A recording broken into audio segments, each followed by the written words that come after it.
¿Qué tal amigos? Bienvenidos al nuevo podcast de EIDOS, el podcast de Humanidades de la Universidad San Sebastián. Yo soy Camilo, su host. Bienvenidos acá. Y el día de hoy me acompaña Max Yáñez, que es una nueva incorporación del Instituto de Filosofía, en especial de Concepción. Así que un gran saludo para él. Y hoy día nos juntamos justamente, no solo para grabar un podcast, sino para hablar de su último libro, que también es su primer libro, que lo tengo justo acá en las manos, que se llama Una nueva breve historia del tiempo. Entonces lo que nos convoca el día de hoy para grabar este podcast es justamente el problema del tiempo. Entonces, el que es más ideal que el autor del libro acá para contarnos un poco de él. Bueno, ¿qué tal, Max? ¿Qué tal? Bueno, gracias por la invitación. Bueno, respecto al libro, es un libro que trata de incorporar como dice el título, una breve historia sobre el concepto del tiempo, pero particularmente en la filosofía. Ya. Eso es muy interesante porque, de hecho, antes de empezar a grabar esto, estábamos discutiendo un poco a qué le pertenece el problema del tiempo. A mí, digo, de una perspectiva muy estándar, yo diría que el problema del tiempo en primera instancia me parece un problema de la física, o cuando yo intento ver algo sobre el tiempo, es una discusión que parece estar limitada solamente a lo físico en el mundo contemporáneo, como si fuera una magnitud como el espacio. Claro, para analizar ese problema, mi motivación en el fondo para haber escrito este libro fue justamente que hoy en día parece que el problema del tiempo es un problema que está exclusivamente en la física. O sea, si le preguntamos a alguien en la calle qué es el tiempo, probablemente va a repetir cosas como el tiempo es relativo o cosas por el estilo. Porque en el imaginario colectivo siempre lo que aparece en la televisión, en las películas, en los libros, es una imagen del tiempo muy ligada a lo que es la física. Sin embargo, cuando analizamos el problema del tiempo, hay varias perspectivas o varios modos de acercarse a dicho problema. Y para eso hay que ver cuál es la pregunta que estamos tratando de responder cuando analizamos el problema del tiempo. Porque una cosa es preguntarse qué es el tiempo y otra cosa muy distinta es preguntarse cómo funciona el tiempo. Y en ese contexto, cuando nos preguntamos qué es el tiempo, cuando nos preguntamos por la naturaleza del tiempo, en el fondo lo que nosotros estamos haciendo es preguntarnos por la esencia de aquello que llamamos tiempo, qué es lo realmente específico de eso, y en ese sentido vamos más allá de las condiciones materiales que pueden estar relacionadas con el problema evidentemente, pero vamos más allá de las condiciones materiales a las que se reduce el mundo que nos rodea. En cambio, por el lado de la física, lo que hace la física es explicar cómo funciona la realidad, ¿no? Hacer una descripción funcional de la realidad, específicamente entendiendo por la realidad un conjunto material, y en ese sentido lo que hace la física es una descripción material de la realidad, en donde respecto al tiempo, lo que está haciendo es justamente explicar el tiempo, pero a partir de su relación con la materia. Y en ese sentido hay que armar una distinción que es importante y que fue en parte lo que motivó a hacer esta historia del tiempo, en cuanto a que lo que está haciendo la física es una descripción material de la realidad, pero no podemos reducir nuestra reflexión sobre el tiempo a una descripción material de la realidad, porque en el fondo el punto de partida, que es de la física, que es un punto de partida materialista, no es el único punto de partida que hay para analizar la realidad. Y hasta podríamos decir, quizás hasta no es el más correcto. O sea, cuando nosotros tratamos de explicar las cosas de la realidad o hacemos referencia a ellas, nunca o casi nunca estamos haciendo referencia a la materialidad de la cosa, sino que siempre apuntamos a algo más, ¿no? Si yo hablo de, por ejemplo, el vaso, ¿qué es lo que define un vaso? Lo que define un vaso no es su materialidad, ¿no?, sino es su función, porque el vaso puede ser de vidrio, de metal, de madera, etcétera, etcétera. Pero sin embargo, cuando yo explico qué es un vaso, qué es lo propio de un vaso, digo, bueno, es un recipiente de ciertas características para tener líquido adentro. Y en este sentido podríamos decir, bueno, ahí lo que yo estoy haciendo, si bien hay un soporte material, no es explicar la materialidad del objeto, sino algo que está más allá de la materialidad del objeto. En ese sentido, cuando explicamos qué es el tiempo, la pregunta qué es el tiempo va a apuntar justamente a algo que va más allá de justamente la relación con la materialidad, a pesar de que mantiene una relación con la materialidad. Y en este sentido yo diría que hay un problema actual, que es que actualmente la verdad, que podríamos decir uno de los problemas clásicos de la filosofía, es saber qué es la verdad, y no solamente actualmente, sino a lo largo de la historia, cada cultura siempre ha tenido problemas para acceder a la verdad, ¿no? En ese sentido, uno de los roles de la filosofía, yo creo, es desocultar o hacer evidente qué es la verdad. Y por lo tanto, mi motivación para escribir este libro fue justamente enfrentarme al dogma contemporáneo que hay en torno al problema del tiempo, que es reducir el tiempo como una concepción simplemente que le pertenece a la física, y hacer una breve explicación del tiempo, de lo que podemos llamar el tiempo cosmológico, que va desde Aristóteles a Kant, y explicar justamente aquel problema que ve la física desde su perspectiva, cómo analiza ese mismo problema, esa misma perspectiva, pero desde la filosofía, ¿no? Es decir, cómo analiza la perspectiva de la relación del tiempo con el mundo material desde la filosofía, para responder la pregunta que es propia de la filosofía, que es el qué es, ¿no?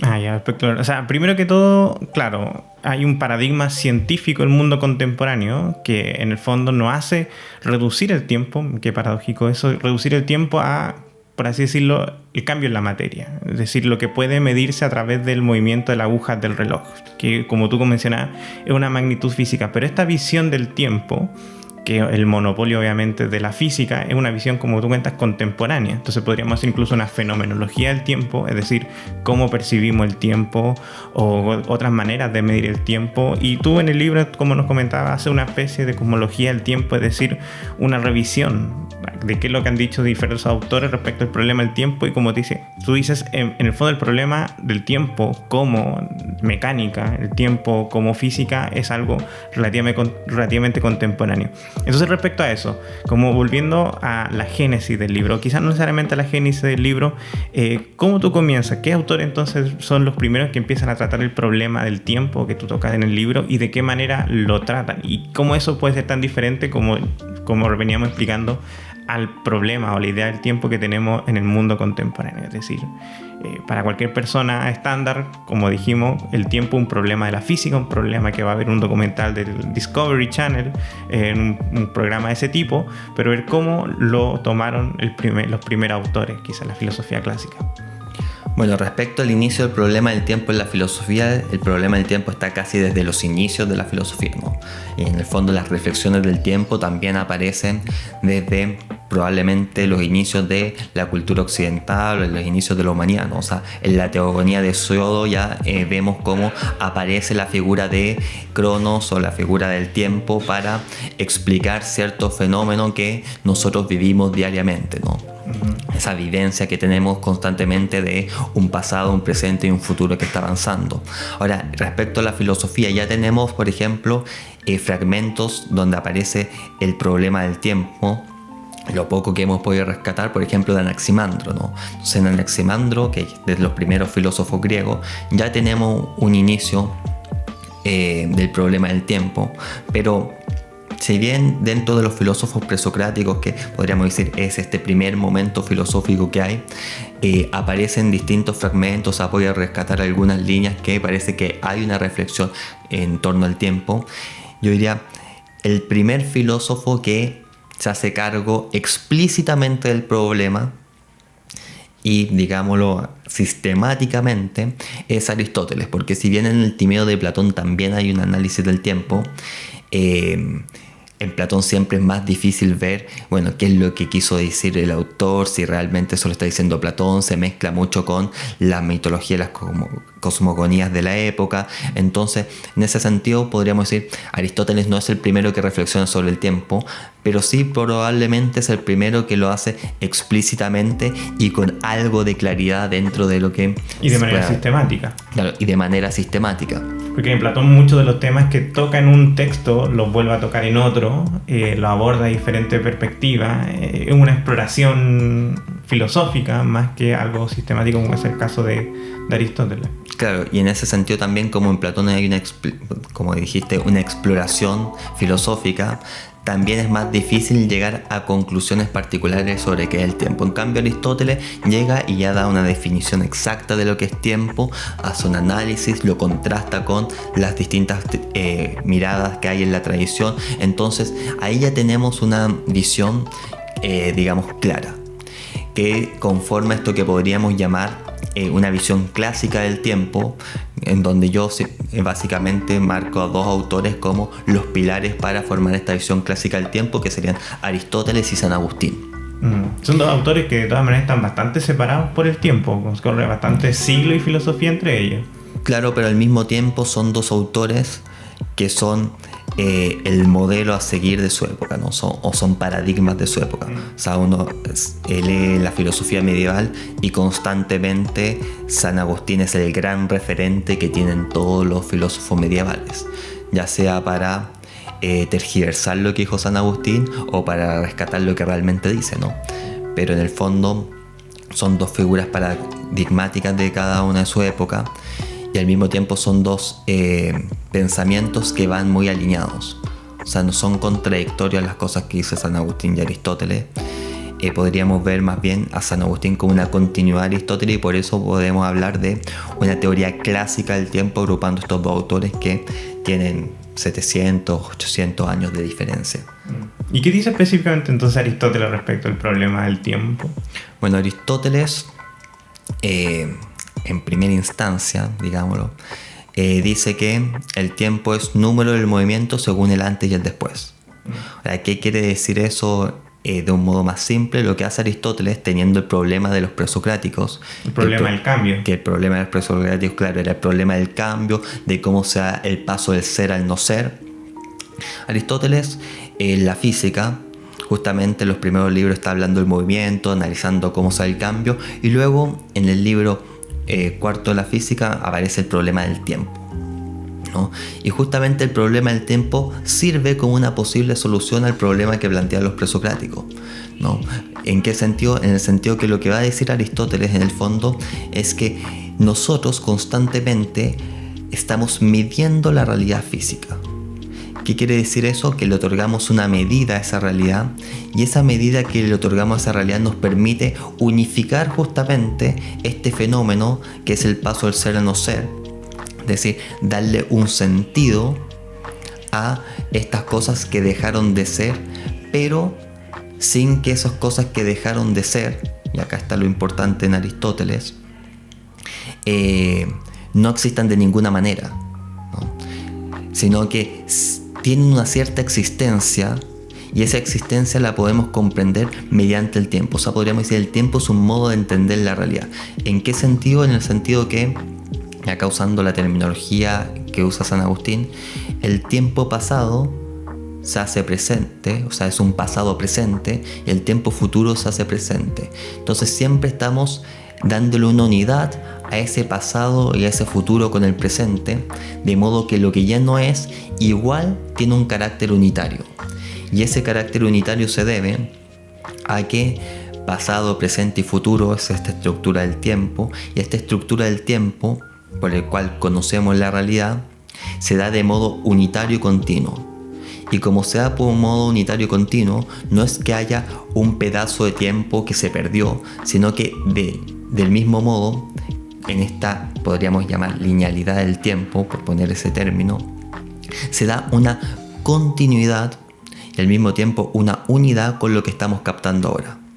Porque en el fondo el problema del tiempo es el mismo de los problemas de los presocráticos, ¿no? O sea, el ahora deja de ser inmediatamente, entonces no es el pasado ya fue y el futuro todavía no ha llegado a ser. Entonces la pregunta es, bueno, ¿y cómo puede ser que captemos el tiempo si es que constantemente deja de ser? Bueno, es porque tiene una continuidad y una unidad, y que nosotros logramos captar como un pasado presente, un futuro presente, y valga la redundancia, un presente presente.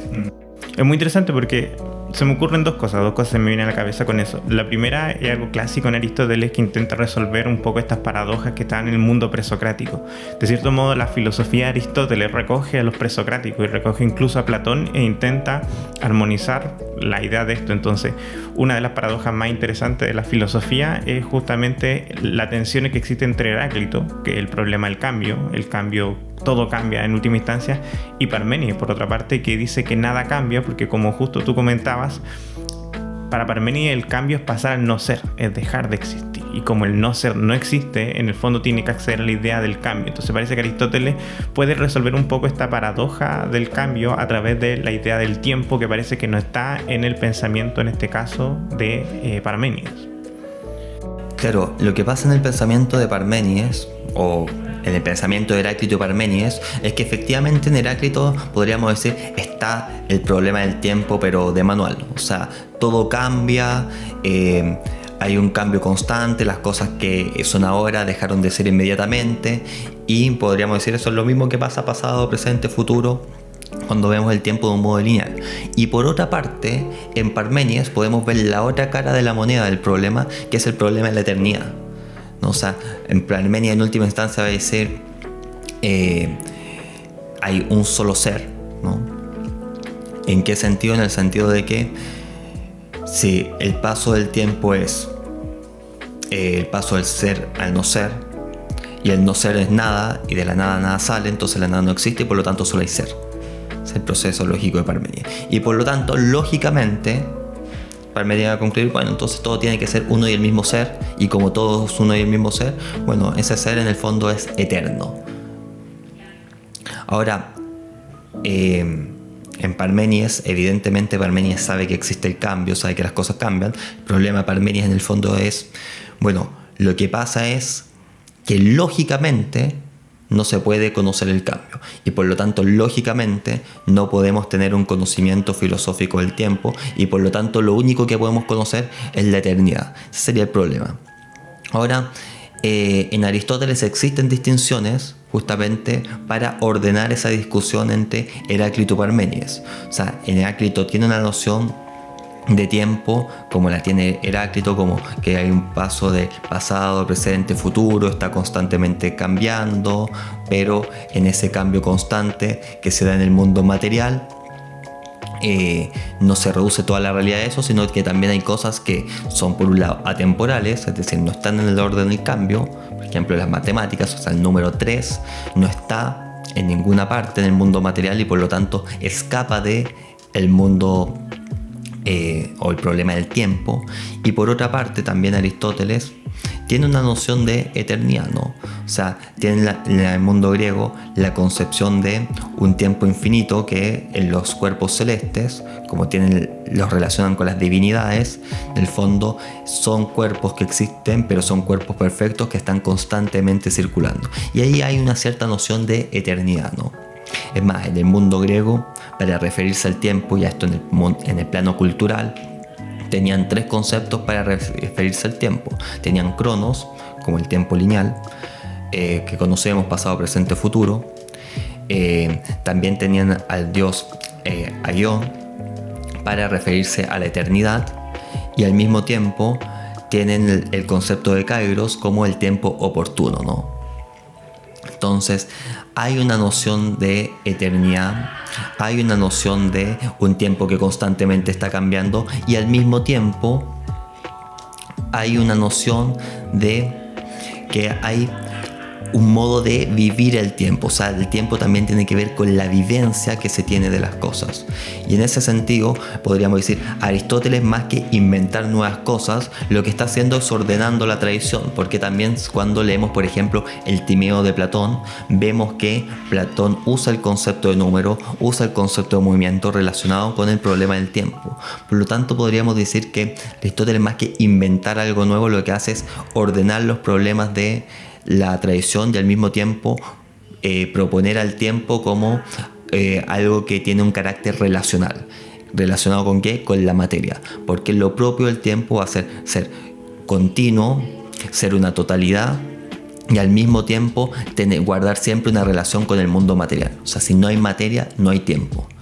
Y en ese sentido constituye un problema de la filosofía de la naturaleza y de la física, ¿no? Es muy interesante eso, que parece irónico que Aristóteles tiene el problema del tiempo, pero justamente también es un problema físico, o sea, un problema de la materialidad, un problema del cambio, que lo une de cierto modo al mundo contemporáneo, pero obviamente para él un problema filosófico, como dijimos, el problema del cambio, todo eso, pero el origen del problema del tiempo sigue siendo de origen material, por así decirlo. No es la experiencia, por ejemplo, del tiempo fenomenológico o de cómo pasa el tiempo de manera subjetiva para mí, sino justamente el terreno de la física todavía donde se da el problema del tiempo. Pero San Agustín, entonces, ¿cómo aborda el problema del tiempo y por qué sería este otro pilar clásico? Sí, antes de eso simplemente hacer una acotación o un comentario más. Claro, en Aristóteles podríamos decir, o en el problema del tiempo que yo llamo en el libro el tiempo cosmológico, efectivamente tiene una relación con el mundo material, pero hay una diferencia fundamental con el mundo de la física. Y esa diferencia fundamental es que hay una consideración de la esencia de las cosas. En el mundo de la física, la esencia de las cosas no importa. O sea, cuando yo calculo la trayectoria de un proyectil, da lo mismo que es un proyectil, ¿no? Lo que importa es simplemente hacer una descripción de cómo se mueve. Por lo tanto, la diferencia fundamental es que el mundo de la física elimina de la ecuación la esencia de las cosas. Y por eso la pregunta de la física nunca es ¿qué es algo? Porque esa pregunta de por sí incluye la esencia de las cosas. Ahora, volviendo a tu otra pregunta, ¿por qué San Agustín es el segundo pilar o qué aporta San Agustín a la teoría de Aristóteles?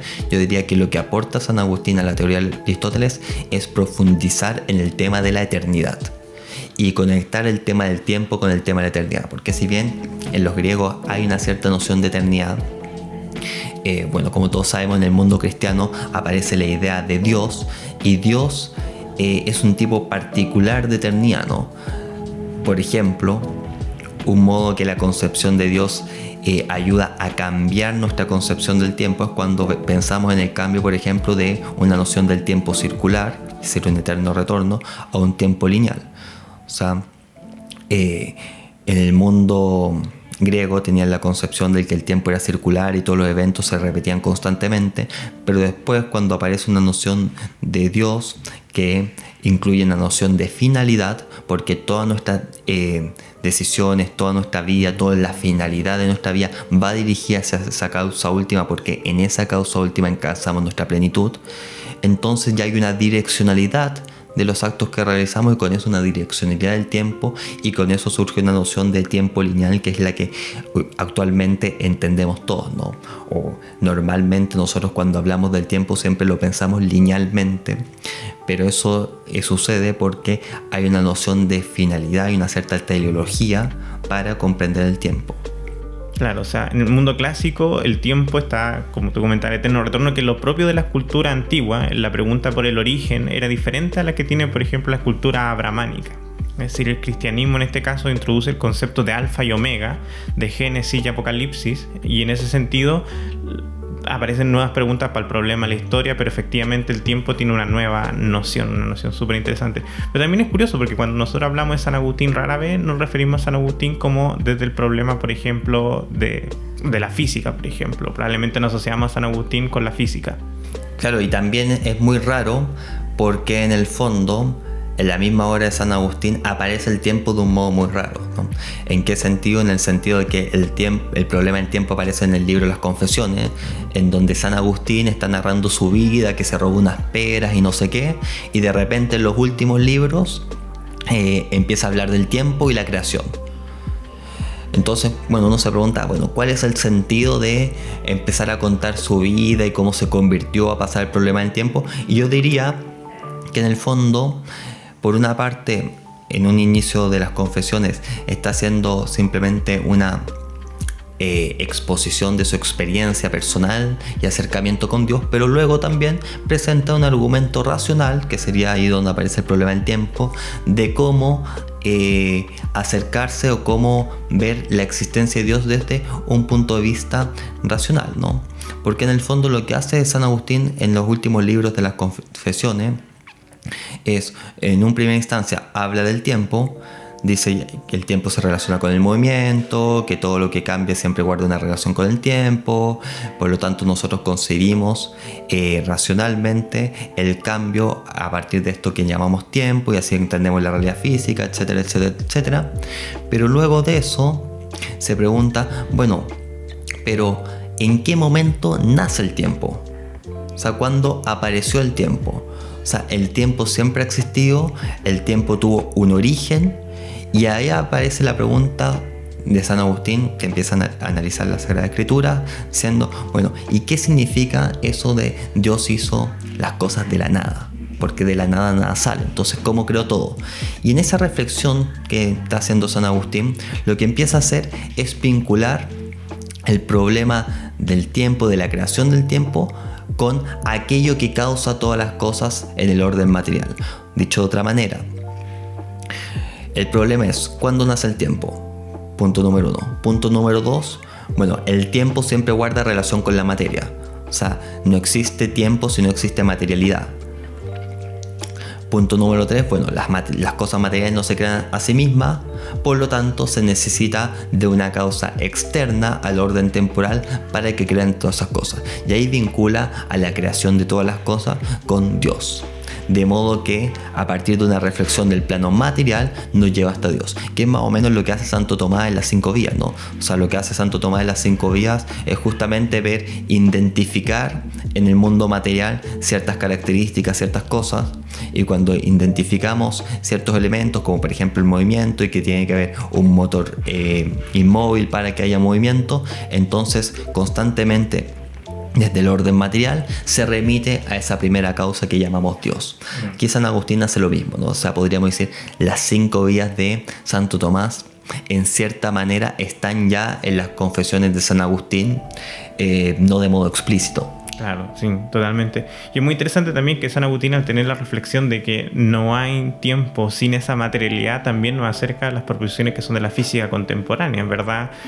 En la actualidad nosotros manejamos la concepción de espacio-tiempo, por ejemplo, porque entendemos que hay una relación intrínseca del tiempo con el espacio, o mejor dicho, es el espacio que de un modo u otro determina la condición del tiempo para la física contemporánea. Pero sin saltar tan al mundo contemporáneo, después de San Agustín ya aparecen estos pilares. ¿Qué seguiría la gran reflexión del tiempo y por qué no estaría tampoco en la tradición clásica del tiempo? Luego el gran cambio, y lo que ya escapa de la tradición clásica, es Newton. El conflicto Newton-Leibniz. Yeah. Y eso también está en relación a también un giro de la filosofía en sí. O sea, hay un cambio de paradigma científico, sí, filosófico. O sea, ha pasado mucha agua bajo el puente. Lo que empieza a pasar, aparece justamente el paradigma de que todo conocimiento debe tener las mismas certezas que la matemática. Porque lo que pasa es que se dan cuenta que las matemáticas aportan mucho y al mismo tiempo todos los aportes parecen ser certeros. O sea, nadie va a discutir que 2 más 2 no es 4. Entonces, lo que empieza a pasar en la filosofía es que muchos filósofos quieren tener o sacar conclusiones que sean igual de certeras que las matemáticas. Y en ese contexto está Newton, que Newton, si bien generalmente lo relacionamos con un físico, tiene una reflexión en torno a las condiciones, podríamos decir, filosóficas del tiempo. O sea, no reduce el tiempo solamente a un problema físico, sino que también hace en los inicios de sus principios, en los Principia, hace una reflexión en torno a los fundamentos del tiempo. Ahora, ¿por qué hace esa reflexión en torno a los fundamentos del tiempo? Hay, yo creo que 2 grandes hipótesis respecto al problema, ¿no? Uno es, quiere hacer un fundamento de la física, y ese fundamento está consciente que lo tiene que hacer desde la filosofía, no lo puede fundamentar desde la misma física, porque la física asume la existencia de su objeto, que es el ente móvil. O una segunda alternativa es que en el escolio de la segunda edición de los Principia pone justamente que toda reflexión que hagamos sobre el mundo material, sobre la naturaleza, en última instancia remita a Dios, ¿no? Entonces que también hay un intento de ver cómo se relaciona la filosofía natural con el plano divino. De hecho, es interesante ver cómo en San Agustín, Newton y después Leibniz va a estar justamente esa reflexión de cómo está relacionado el problema del tiempo con el problema de Dios. Y en ese contexto lo que va a terminar haciendo Newton en última instancia es decir, bueno, el tiempo tiene que ser equivalente a una t en una ecuación. O sea, tienen la noción de que en las ecuaciones matemáticas hay certeza, por lo tanto, bueno, ¿cómo puedo explicar esa t en la ecuación? Y el modo de explicarlo para Newton va a ser, bueno, el tiempo no es un modo que tenemos nosotros de conceptualizar la realidad, como pensaba Agustín y San Aristóteles. Es decir, no es un concepto, un modo que tenemos para ordenar la realidad, sino al contrario, el tiempo es una realidad existente. O sea, realmente existe el tiempo. Y esa va a ser ya la gran novedad de Newton, ¿no? Decir que el tiempo es como una cosa, ¿no? Como este vaso que tenemos acá, o en los micrófonos, el techo, etc. El tiempo es una cosa igual de existente que toda ella. Pero, al mismo tiempo, no es solamente una cosa que yo encuentro en la calle, sino que es el tiempo un objeto existente que contiene a todas las cosas de la realidad. Es un gran receptáculo que contiene a todo. Por lo tanto, el tiempo es una realidad existente, al igual que el espacio, que contiene todas las cosas de la realidad, todos los objetos salen del tiempo, y en referencia a ello, en referencia al tiempo, nosotros podemos hacer las medidas temporales.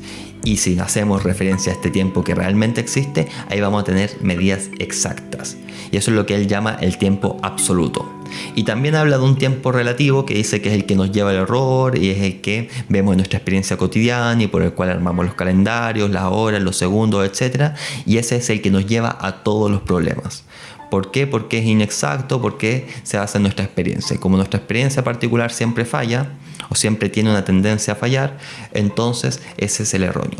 Por lo tanto, para Newton el tiempo va a ser ese tiempo absoluto, verdadero y matemático, que es un gran objeto existente que contiene todas las cosas de la red. Y ahí va a estar el gran cambio, y ese gran cambio se va a deber justamente al paradigma de las ciencias contemporáneas. O sea, al tiempo le da, por una parte, sustancia, y también lo pone como una especie de marco donde se mueven las mediciones de la realidad a través como una sustancia, así como se necesita el espacio para ver el movimiento y se calcula el movimiento respecto a un movimiento en el espacio, y quizás no aristotélicamente, que era el movimiento de la cosa en sí, que es su paso de la potencia al acto, etc.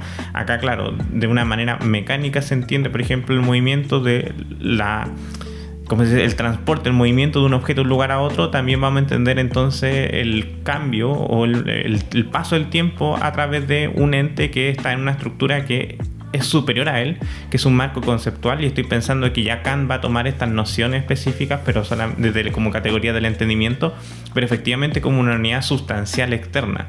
Esto es realmente una revolución en el sentido, yo si hubiera estado ahí con Newton me hubiera parecido una idea relativamente loca, en el sentido de que está proponiendo que el tiempo es efectivamente una unidad sustancial. O sea, es un algo efectivamente que tiene una existencia de manera, digamos, no teórica, no conceptual, porque estoy pensando que en la filosofía antes de esto existen muchas nociones de conceptos que no tienen una sustancialidad de manera efectiva. Estoy pensando, por ejemplo, materia prima en Aristóteles. La materia prima en Aristóteles dice, todas las cosas tienen materia prima, pero siempre está informada. Es decir, es un elemento conceptual. Es una herramienta conceptual que nos sirve para hacer filosofía respecto del mundo, pero en última instancia, cuando vemos al mundo específicamente, nunca nos vamos a encontrar con, por ejemplo, esa materia prima, que es el mismo problema que pasa con forma. Todos los objetos están informados, pero no nos encontramos con la forma para lidiar con ella de manera física. Pero de cierto modo Newton empieza a decir, no, efectivamente el tiempo, que también parecía una de estas entidades que son instrumentos intelectuales para poder entender la realidad, sí tiene una magnitud física, sí se da de manera sustancial en la realidad. Creo que eso es lo que está diciendo Newton, ¿o no? Sí, efectivamente, y en ese sentido podríamos decir Newton es el antecedente filosófico probablemente más cercano, más relacionado, que está también en las teorías contemporáneas sobre el tiempo que van a surgir en el siglo XX en la física, ¿no? Porque justamente va a abrir la puerta para decir, bueno, el tiempo es una cosa que existe, y como es una cosa que existe, entonces guarda una estrecha relación con todo lo material, y de ese mismo modo nos sirve para hacer la descripción funcional de toda la realidad material, que sería en última instancia el último paso, porque ya que Newton tiene en mente, bueno, ¿cómo hago descripciones funcionales de la realidad? Al mismo tiempo va a descubrir o proponer que el tiempo también puede funcionar desde la filosofía como un elemento que sirva como ese recurso. Y eso va a traer problemas. Específicamente podríamos hacer alusión a los problemas que tiene con Leibniz, que Leibniz en una discusión que tiene con uno de los discípulos de Newton, que se dice que Newton lo mandó a discutir a él con Leibniz porque Newton no quería no quería quedar en ridículo o cosas por el estilo, entonces mandó a su discípulo. Entonces lo que empieza a pasar es que Leibniz va a criticar la noción de Newton porque la noción de Newton en última instancia se identificaría con Dios. Claro, es la fuente de la sustancialidad. Claro, y eso es problemático. Totalmente problemático. Por eso me parecía una idea muy alocada la de Newton, la de darle sustancialidad en el tiempo, pero efectivamente la única forma de darle sustancialidad, de poder agarrarla a algo, es justamente tener que relacionarla con Dios como sustancia, como la sustancia última de la realidad. Claro, y en ese sentido, como hay que relacionarlo con Dios, la pregunta de Leibniz va a ser si Dios sigue siendo omnipotente, si el tiempo es eterno, porque en el fondo el tiempo estaría siempre y al mismo tiempo es lo que permite que se produzcan todas las cosas, ¿no? Y no, es interesante porque Newton parece ser un articulador entre la filosofía, digamos, esta que tú nombrabas, pensadores clásicos del tiempo, donde, por ejemplo, en San Agustín el tiempo tiene una relación con Dios y el tiempo en la eternidad. Parece que, de cierto modo, Newton todavía tiene esa noción, quizá de manera inconsciente, quizá de manera implícita en su teoría, pero efectivamente también la pasa a una magnitud física, que es un poquito lo que estamos más acostumbrados. Sí, o sea, el problema del tiempo constantemente está apareciendo también el problema de Dios ahí, ¿no? Porque con el problema del tiempo se relaciona al mismo tiempo, valga la redundancia, con el problema de la eternidad. Y el problema de la eternidad, en última instancia, por excelencia, es el problema de Dios. Porque justamente en Dios es aquello que es pura eternidad, ¿no? Pura perfección. Claro, ese marco, en el marco en el que se mueven las cosas y ese marco de medida absoluto tiene que ser la eternidad. Y el objeto que es efectivamente, por definición absoluto en el tiempo eterno, es Dios. Sí, y en ese sentido le va a ser muy difícil en la discusión del tiempo separar ambos conceptos. Ya en Kant aparece, ya podríamos decir, desaparece la discusión en torno al problema de Dios en lo relativo al tiempo. Entonces Kant vendría a ser el siguiente pensador paradigmático. Claro, yo diría que Kant es aquel que termina con esto que llamamos el tiempo cosmológico, ¿no? Porque podríamos decir, hay tres grandes ideas del tiempo, hay muchas más, pero para reducir el problema, hay tres grandes ideas del tiempo. El tiempo cosmológico, que es cómo se relaciona el tiempo con la materialidad del mundo. El tiempo fenomenológico, que es cómo vivimos el tiempo. Y el tiempo en la física, que ya es como las ciencias físico-matemáticas hacen una descripción funcional de la realidad utilizando el tiempo para ello. Esto podríamos decir son los grandes problemas en torno al tiempo. Y Kant vendría a marcar, yo diría, el último punto, o es el último filósofo que se destaca en torno al problema del tiempo cosmológico. Y lo que va a decir Kant, agarrando las ideas de Leibniz y agarrando las ideas de Newton, haciendo una especie de síntesis, es que el tiempo es una forma a priori de la sensibilidad.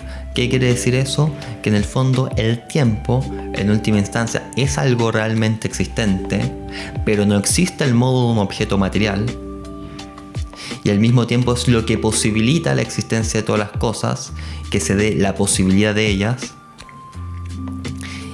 y al mismo tiempo permite que nosotros podamos conocer la realidad. O sea, el tiempo es una condición de conocimiento de la realidad. Cada vez que pensamos en algo de la realidad, asumimos la existencia del tiempo, y el tiempo no se da a modo de concepto nosotros, es decir, no es un concepto porque el concepto requiere una elaboración, sino que el tiempo es una intuición. Y aquí también está uno de los grandes aportes de Kant. O sea, ya no lo pone en el plano conceptual del tiempo como hace Aristóteles y San Agustín. O sea, podríamos decir que ellos están conceptualizando la realidad. Kant dice no, el tiempo es una intuición que tenemos nosotros, porque siempre que pensamos en algo, a pesar de que no estemos conscientemente pensando en el tiempo, estamos presuponiendo la existencia de dos elementos, que son el tiempo y el espacio.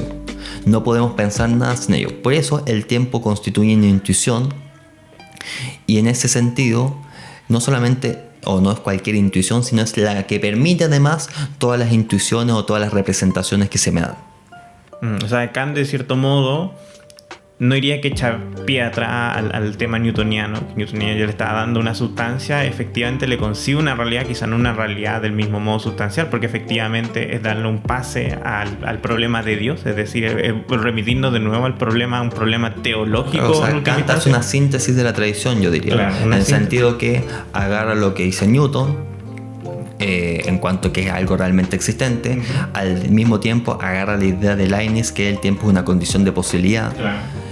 Y al mismo tiempo, constantemente están apareciendo ideas que ya estaban, por ejemplo, en Aristóteles y San Agustín, como la relación del tiempo con el movimiento, que es una sucesión, que es una totalidad, que son ideas que están en los inicios del problema en tiempo. Entonces agarra todo este panorama y en el fondo lo sintetiza, de modo que puede hablar en última instancia del tiempo como esta forma a priori de la sensibilidad, que es en el fondo la condición que tenemos para conocer, porque en el fondo lo que va a hacer Kant, su giro copernicano, es poner al sujeto como centro del conocimiento, y por lo tanto lo importante son las condiciones que tiene el sujeto para conocer la realidad, y dentro de esas condiciones hay dos que son fundamentales, que son el tiempo y el espacio.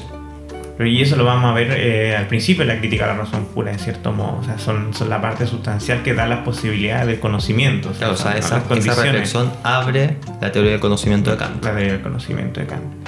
Y después de Kant, me parece que tu libro llega hasta justamente por este después horizonte. de Kant se acaba. Porque en el fondo lo que hice simplemente fue rescatar el tiempo cosmológico, que es la idea del tiempo que se relaciona al mismo tiempo con la idea de la física, ¿no? O sea, ambos tienen como el punto de partida, o tienen en la mira el mundo físico, pero haciendo distintas preguntas, y por eso quise abordar el tema hasta Kant, porque en el fondo una reflexión desde Aristóteles hasta Kant nos permite ver justamente cómo entender la realidad material de un modo distinto a las ideas que comúnmente estamos acostumbrados. Porque, por ejemplo, cuando hoy en día se dice no, eso está comprobado científicamente, esa afirmación de supuesta objetividad no dice nada, ¿no? Porque el problema que está viendo el físico, que está viendo el químico, que está viendo el biólogo, es un problema distinto al problema sobre la naturaleza de las cosas. Y es más, esa afirmación, se ha dicho de paso, ni siquiera cuenta con una certeza absoluta. O sea, nada que tenemos en nuestro conocimiento lo conocemos absolutamente, sino que siempre hay una cierta disposición o una cierta posibilidad de error, ¿no? Basta con ver la historia de la física para ver cómo ha ido cambiando y evolucionando a medida que se ha desarrollado la técnica. Entonces, en ese sentido, no hay que caer en esta idea de lo comprobado científicamente como un criterio objetivo y absoluto, sino que hay objetividad en cuanto al área de estudio que se dedica, al área de estudio que está tratando de explicar, mostrar, y al mismo tiempo el problema que está tratando de resolver. Claro, y también, esto es como un spoiler de lo que podría pasar posteriormente, Newton, la teoría de Newton, claro, esta necesidad que tiene Newton de un tiempo absoluto que sirva de una medida como un t invariable para poder hacer sus ecuaciones, en el fondo también tiene un horizonte de posibilidades que nosotros sabemos en el mundo contemporáneo es bastante, no diría como escaso, o sea, no funciona para cuando uno hace física, arquitectura, ingeniería, pero en el mundo supralunar las condiciones, no solo el espacio, sino que el tiempo, escapan un poco a la teoría de Newton, y del mismo modo en la teoría de partículas, etcétera, también hay condiciones de la materia y del tiempo que escapan un poco a la teoría de Newton. Entonces, y es justamente un poco el paradigma que va a tener, o el problema que van a tener Einstein, Schrödinger y otros físicos contemporáneos respecto al problema del tiempo, el problema del cambio, en estas condiciones que comentaba en la física de partículas, en la astrofísica, en la física, como comentaba, sublunar. Parece que este marco de acción que proponía Newton no es absoluto, ¿no?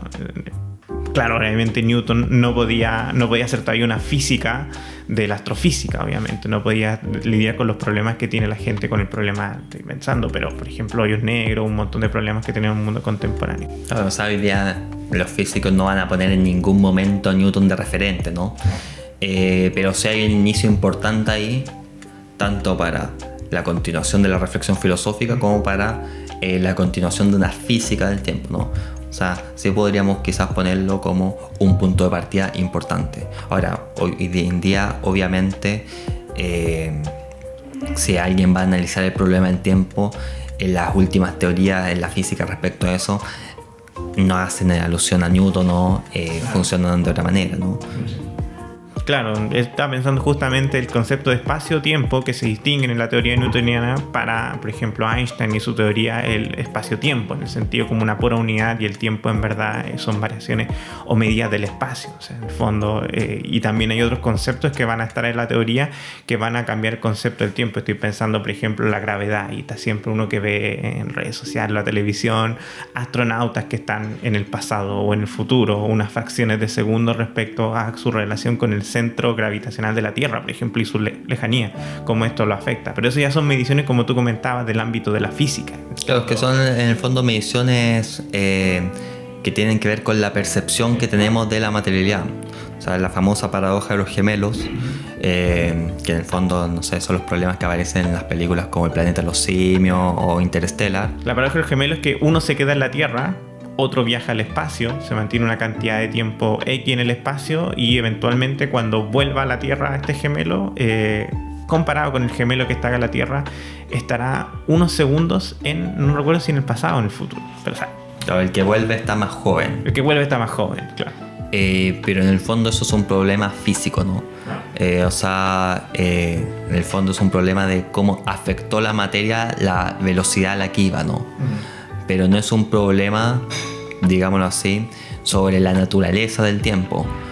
O sea, no es un problema de que el tiempo nos transforme materialmente, sino que es un problema que nosotros percibimos de diferente modo la materia cuando es afectada de otro modo. Lo mismo pasa cuando se hacen mediciones con, por ejemplo, distintos tipos de reloj, cómo va cambiando la hora, etcétera, etcétera. Bueno, eso es una medición, sigue siendo una medición física, una medición de la percepción que tenemos sobre la materia.